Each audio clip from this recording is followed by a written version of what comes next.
Mag-asawa kayo, pinapahintulatan sa atin, mag-asawa kayo ng 2, 3, 4. Kung kaya natin bigyan ng katurungan. Yes. Kung hindi, manatili ka na lang manatili sa isa. So, ibig sabihin kapatid, ang 4, yun ang pinakasunna ng mga sahaba na pinapahintulutan naman sa susunod na mga Muslim.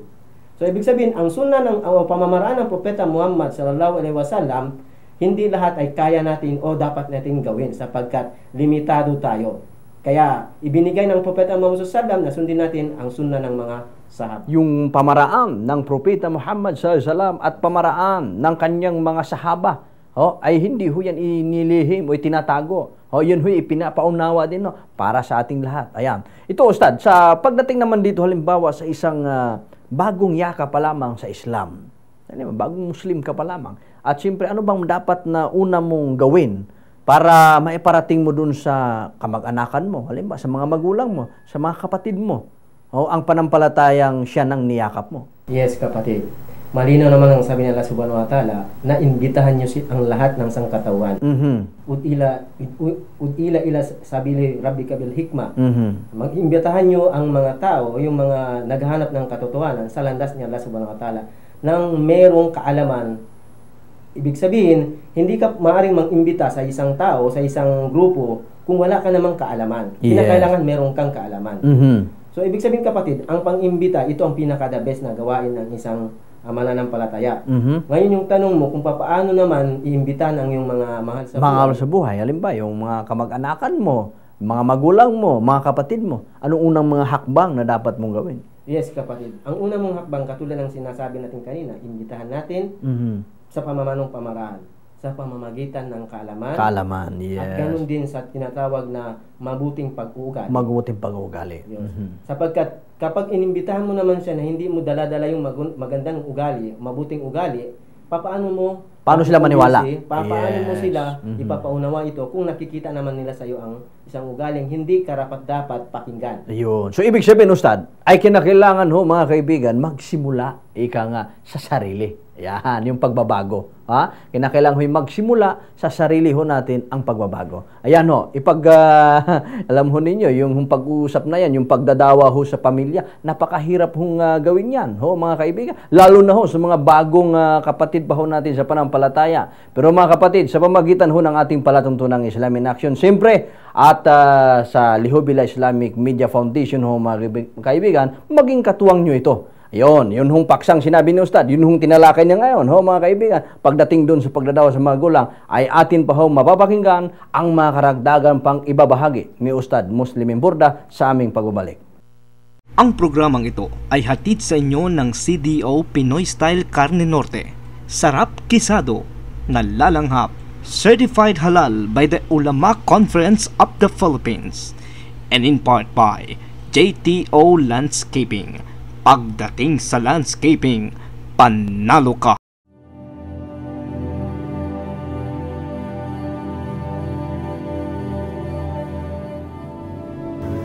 Meron akong 4 na hektaryang lupa dito sa Mindanao, Sugaray, Bulacan, na wala naman siyang saysay, na lang dito sa highway. Pumasok na lang sa puso ko na, kaya ibigay ko na lang yung 1 hektarya sa mga Muslim. Para bahala na sila kung anong gagawin nila doon sa lupa na yun. So, dali-dali kong tinawagan si Brother Yusuf Lapitan at saka yung isang Mr. Jamil ng SCAG para tungkol nga dito sa lupa na ito. At ang sabi ni Brother Yusuf Lapitan, buti pa i-donate na lang natin sa Liwanag ng Kapayapaan Foundation. Pero siguro it takes 3 years bago nalipat sa Liwanag ng Kapayapaan Foundation itong 1 hectare. Na pagka-desisyonan ni Brother Abdul Aziz na gagawin na lang nilang sementeryo. It takes 6 years and it takes many trials bago din sila nakasecure ng development permit for Islamic Memorial Garden. Kasi yung the other 1.4 hectare, binigay ko na rin doon sa mga kapatid ko, sa mga auntie ko, sa parents ko.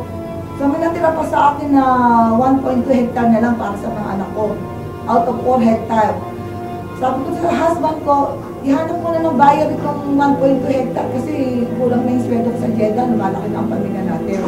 Una, nagbibita ako ng lupa. Yung lupa namin, dahil una, siguro financial need.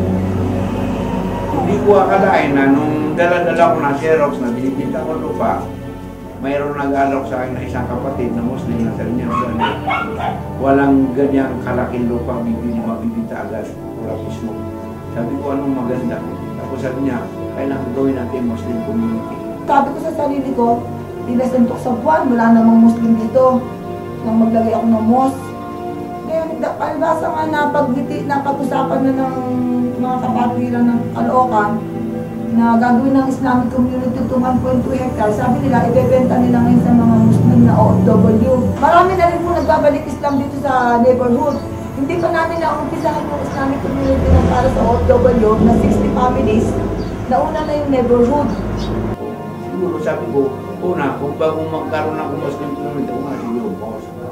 Yun ang sabi na, siyempre, yun ang primary pangarap natin lahat na magkaroon ng Muslim community na yan. Nag-umpisa ako ng knowledge sa mga mosque sa Metro Manila. Nag-umpisa ako sa Golden Mosque. Talagang Allah is the great planner. Malaking himala po ang nangyari sa buhay ko dahil sa totoo lang, wala naman po sa inisip ko na magiging Islamic community itong lugar ito na pagdating ng araw. Sa umpisa, nung 6 years ago, nung binigay ko na kay Brother Robin ang 1 hectare, tumulo ang luha ko. Sabi ko, naku, nabawasan ng 1 hektarya yung luha ko. Tapos nung bandang huli din, binigay ko naman sa mga kapatid ko yung 1 hectare, tumulo na naman yung luha ko. Sabi ko, naku, talaga si Allah ang may-ari ng lupang ito, hindi ito sa akin. Ipinangalan lang sa akin. In due time, binabawi na niya sa akin itong mga lupa na ito. At natira na nga lang ako ng 1.2 hectare. Hindi ko naman akalain na ang plano naman pala ni Allah doon sa 1.2 hectare ay pagtatayuan ng bahay niya, ng itong musala nito na in the future magiging library ito o office. At doon na nga sa ginagawa na namin masjid ngayon, hindi na po ang magiging masjid. Kaya really, God is great and the great planner of everything in this world.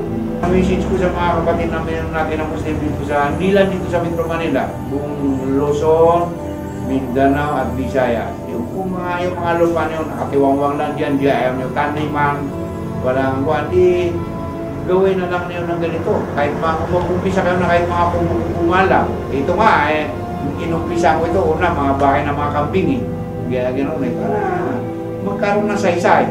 Makakit kayo ng mga kapwa natin na halimbawa gusto magtanim, hanggang sa gumawa ng mga kubo-kubo na mapakinabangan ng mga kapatid natin. Doon naman po sa mga gaya nating mga Muslim na meron kayong mga lupa na kagaya ko, na 4 na hektaryang lupa na nakaano lang dito sa highway, na baka gusto din ninyong i-donate na pagtatayuan ng mosque, ng sementeryo, o gusto din ninyong gawing Islamic community, ay sana maging magandang ihemplo itong nangyari sa buhay ko na alam ko suntok sa buwan, doon po sa mga gustong tumulong sa amin para po magkaroon ng katuparan na matapos po namin itong anong masjid na ang sabi ko ng architect at engineer ay aabutin ng 3 million. Pero ang sabi naman ng mga nakakita, tumaas na daw ang mga bilihin ngayon, aabot daw po ito ng 6 million. Sa ngayon po ay meron na po kami 1 million na pinaumpisan para dito sa masjid ito na meron po isang Dr. Jamil na nagbigay po sa amin ng almost 1 million. Ngayon po nakakamba po kami na pag naubos na itong 1 million na ito ay baka mabitin yung mosque namin. Kung sino man po ang pwede magbigay sa amin ng bakal, ng semento, ng hollow block, ng kahit na anong materyales na pwedeng hanggang sa matapos itong masjid namin, na ay matulungan po ninyo kami. Ako po ay nananawagan sa mga kapatid natin na Muslim, hindi lang dito sa Pilipinas, buong mundo, na kung maaari tulungan nyo kami.